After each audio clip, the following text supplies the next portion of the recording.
Hello and welcome to the short Vort on Parshas Mikeitz Shabbos Chanukah from Chamishi to Shishi. In this week's Parsha in Perek Bais Pasuk of Aleph, we have the rare decision, as Maayan Bais HaShoevah by Rabi explains, that a ruler reversed an earlier decision. Usually they don't change their mind; it's embarrassing. However, here Yosef points out that I don't want to cause pain and suffering to your family that won't have food. And therefore my earlier decision that all but one of you would stay here and be imprisoned until Binyamin is brought back, that is being reversed, and now 10 of you will be able to go, 9 of you will be able to go, 1 will stay back, but you'll be able to pile up enough supplies and bring back for your family so that they won't have to suffer, for I fear God. And he points out that the Shvatim learned a kal v'chomer, a lesson from this evil ruler, that if such a ruler can examine, be mishpashpesh his actions, they too must do so.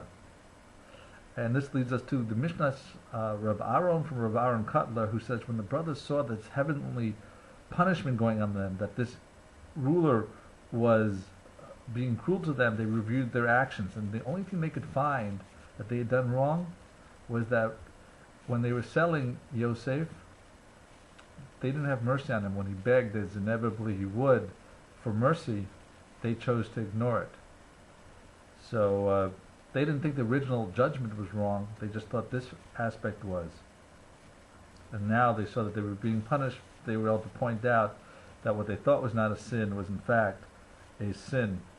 And that was just, again, on the mercy part, not showing it when they should have.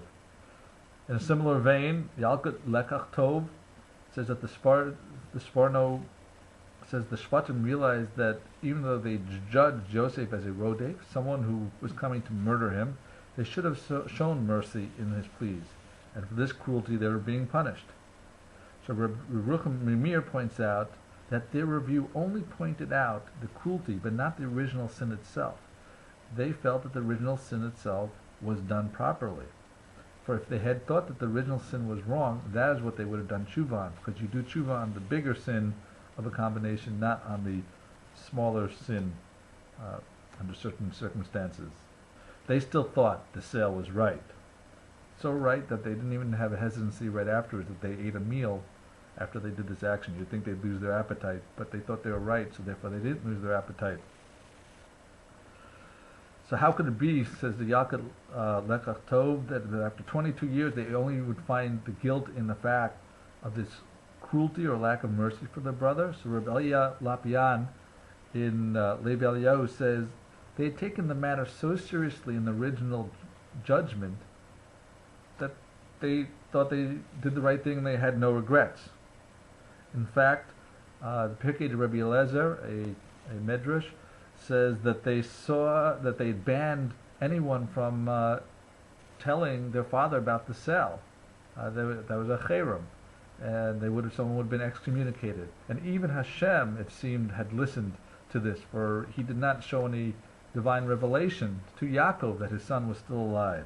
So that was further confirmation that they were right, which makes the question stronger of why now did they examine their deeds and decided that their sin was in not showing mercy. And an even greater question is, later on, we have the story in this week's Parsha. They returned the goblet that was found amongst the items of Binyamin, and at that point they recognized that the original sin was in the sin was in the original decision to have Yosef killed / sold. So how did they go from one extreme to the another?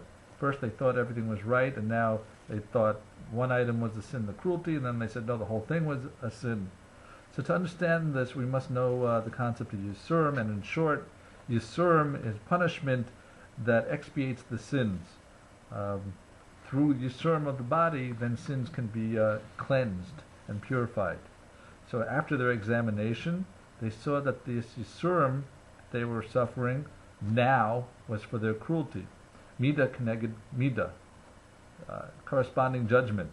The ruler was cruel to them because they were cruel to Yosef. This conclusion shows the greatness of the Shvatim, that amazingly, amongst all the years since they sold him, this is the only thing they could find that they did wrong. Their conclusion explains why Reuven in Pasuk of Bais rebukes them only now. Begam damo yidrash.